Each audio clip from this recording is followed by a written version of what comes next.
अस्सलाम वालेकुम, welcome to Ayesha recipes. आज मैं आपके लिए वनीला स्पंज केक की बहुत सिंपल बहुत इजी रेसिपी लेके आई हूँ। उम्मीद करती हूँ मेरी आज की रेसिपी भी आपको पसंद आएगी। अगर आपको मेरी रेसिपीज़ पसंद आ रही हैं तो प्लीज़ मेरे चैनल आयशा रेसिपीज़ को सब्सक्राइब कीजिए, लाइक कीजिए, शेयर कीजिए और सब्सक्राइब करके बेल का बटन भी ज़रूर दबाइए और प्लीज़ कमेंट्स भी दीजिए। आइए देखते हैं इसे हमने कैसे तैयार किया है। शुरू करते हैं बिस्मिल्लाहिर्रहमानिर्रहीम से। आज मैं आपको वनीला स्पंज केक की रेसिपी देने जा रही हूँ। इसके इंग्रीडियंट्स में शामिल हैं 4 अंडे लिए रूम टेम्परेचर पर, इनको आप रख लें अगर आपके फ्रिज में है तो। 1 कप 250 ग्राम का 1 कप मैदे का लिया मैंने और 250 ग्राम मैंने आइसिंग शुगर लिया है। आइसिंग शुगर जो है मैंने घर में पीसी है, यानी कि चीनी को घर में पीसा है तो वो आइसिंग शुगर बन गई है। इसकी बाकी चीज़ों में मैं 1 टीस्पून भर के मैंने बेकिंग पाउडर लिया है, ये जाएगा इसमें। 1 टेबल स्पून भर के मैं शहद का ले रही हूँ। ये ऑप्शनल है, इसलिए ले रही हूँ क्योंकि अंडों की जो स्मेल होती है, हीक होती है, वो फिर केक में से बिल्कुल नहीं आती। ये मुझे पसंद है इसलिए मैं यूज़ कर रही हूँ। अगर आप नहीं चाहते तो मत करें। इसके अलावा एक और ऑप्शनल चीज़ मैं यूज़ कर रही हूँ, ये है food colour, yellow food colour. Cake को थोड़ा सा येलो कलर देने के लिए मैंने ये इसका इस्तेमाल कर रही हूँ। आप चाहें तो करें, आप चाहें तो मत करें। 1 टेबल स्पून भर के मैंने वनीला एसेंस का लिया है और 1/4 टीस्पून मैंने लिया है नमक। ये हो गए इसके इंग्रेडिएंट्स। और अब हम इसके 3 स्टेप्स की तरफ जाएंगे, जिसमें सबसे पहले हम जिस पैन में हमने केक बनाना है उसकी ग्रीसिंग करके रखेंगे। स्टेप नंबर 1 में सबसे पहले मैं जो पैन जिसमें हमने केक बनाना है 1 टेबल स्पून ऑयल डालकर इसकी मैं ग्रीसिंग कर लूँगी।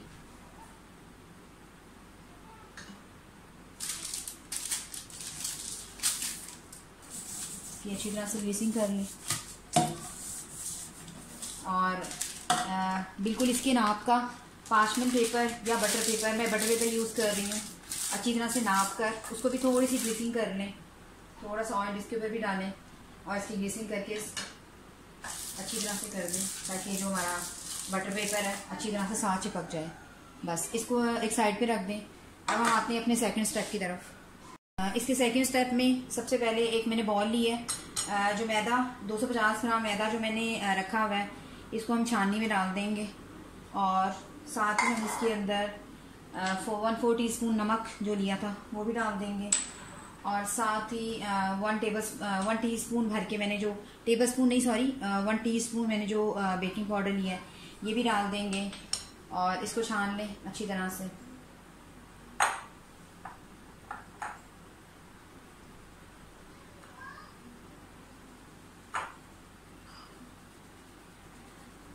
ये हमारा सेकंड स्टेप था, ये भी हो गया क्लियर। अब हम अपनी थर्ड स्टेप की तरफ आते हैं, इसको साइड पे कर दें। थर्ड स्टेप में सबसे पहले मैं एक बॉल लूँगी। बॉल में मैं सबसे पहले मैं बॉल में अंडे डाल दूँगी और इनको अच्छी तरह से बीट करूँगी। बहुत अच्छी तरह से बीट करूँगी ताकि अच्छी तरह से फ्लफी हो जाएंगे। अंडों को अच्छी तरह से बीट करना शुरू करें, लेकिन आपने स्पीड हल्की रखनी है अगर आप इलेक्ट्रिक बीटर यूज़ कर रहे हैं।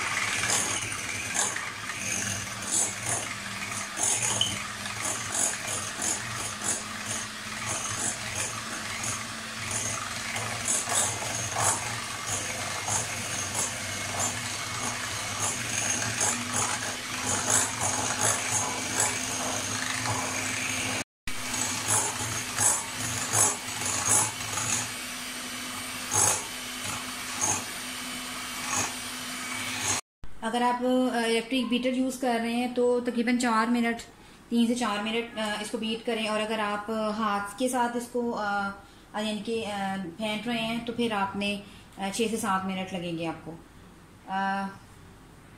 टेक्सचर मैं आपको दिखाना चाह रही हूँ, ऐसे फ्लफी से हो जाना चाहिए इनको। और अब हम इसमें थोड़ी थोड़ी करके आइसिंग शुगर डालेंगे और इसको बीट करेंगे यहाँ तक कि एक फ्लफीपन सा आ जाए, एक स्मूथ सी पेस्ट बन जाए।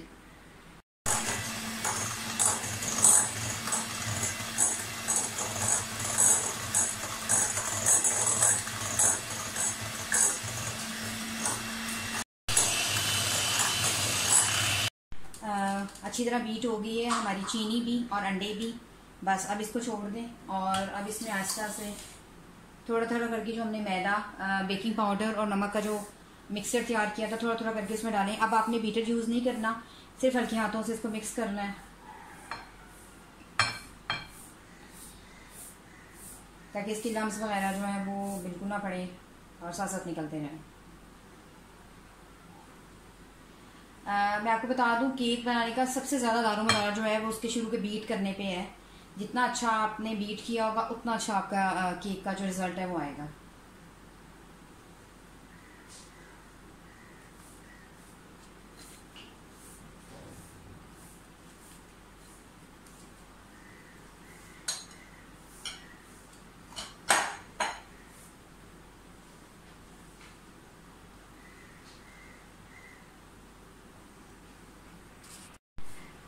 सारी चीज़ें अच्छी तरह से, मैदा, बेकिंग पाउडर, नमक का जो हमने मिक्सचर बनाया था वो सब अच्छी तरह से मिक्स हो गया है। अब आप इसमें सबसे पहले ये cooking oil, 1/2 cup cooking oil लिया है वो डाल दें, इसको मिक्स कर लें।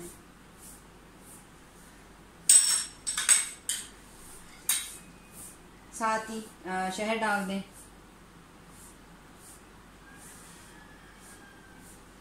इसको भी मिक्स कर दें। जो वनीला एसेंस हमने लिया था वो भी डाल दें।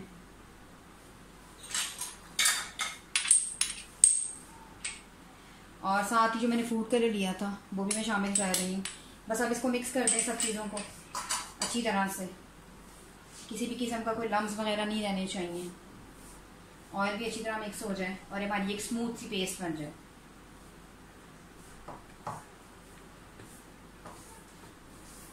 मुझे ये स्पंज केक में ये येलो कलर का थोड़ा पसंद है, इसलिए मैं डाल रही हूँ। अगर आपको नहीं पसंद तो आप बेशक मत डालें।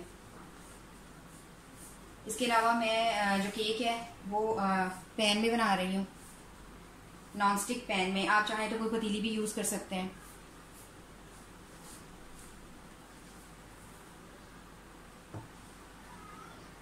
केक का मिक्सचर जो है बिल्कुल रेडी हो गया है। अब आप जो हमने सांचा तैयार किया था उसमें डाल दें।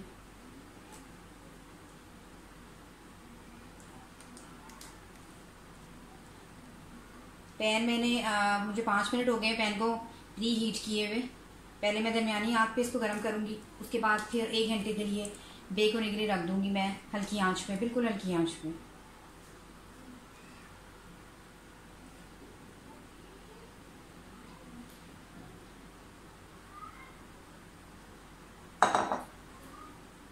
इसको अच्छी तरह से टाइट कर लें ताकि इसमें कोई हवा वगैरह जो अगर है तो अच्छी तरह से निकल जाए। पैन हमारा गर्म हो गया है। मैंने इसमें एक स्टैंड रख ली है।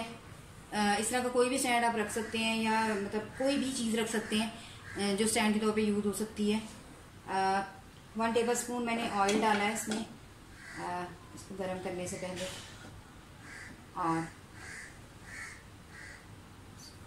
केक हमारा जो है वो अच्छी तरह से हो गया।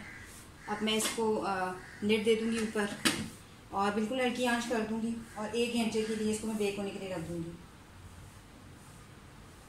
जैसे ये बेक होने की तरफ आएगा उसके बाद मैं आपको दिखाऊंगी। हमारे केक को रेडी होते हुए आधा घंटा हो गया है। आप देख सकते हैं कि ये बनना शुरू हो गया है। आधा घंटा और लगेगा इसको इसी धीमी आंच पे, और फिर जैसे ही रेडी होता है मैं आपको दिखाती हूँ। केक को 1 घंटा हो गया राइज होते हुए और ये बिल्कुल रेडी हो गया है। आप देख सकते हैं कितना ज़बरदस्त कलर आया है। और मैं इसमें एक नाइफ डाल के चेक करूंगी, अगर ये बिल्कुल साफ़ आई तो इसका मतलब हमारा केक बिल्कुल रेडी है। केक हमारा बिल्कुल रेडी है और आप देख सकते हैं कि साइड से केक ने किनारे भी छोड़ दिए हैं। तो अब हम इसे डिश आउट करते हैं। केक हमारा बिल्कुल रेडी हो गया है। इसकी साइड्स पे थोड़ी सी नाइफ ऐसे लगा लें ताकि केक जो है बिल्कुल निकल जाए। अब हम इसे सर्व करते हैं।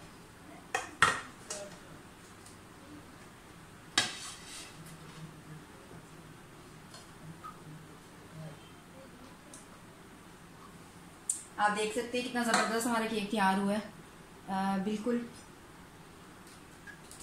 ज़बरदस्त कलर और बिल्कुल नरम। मैं आपके सामने इसको कटिंग करके दिखाती हूँ।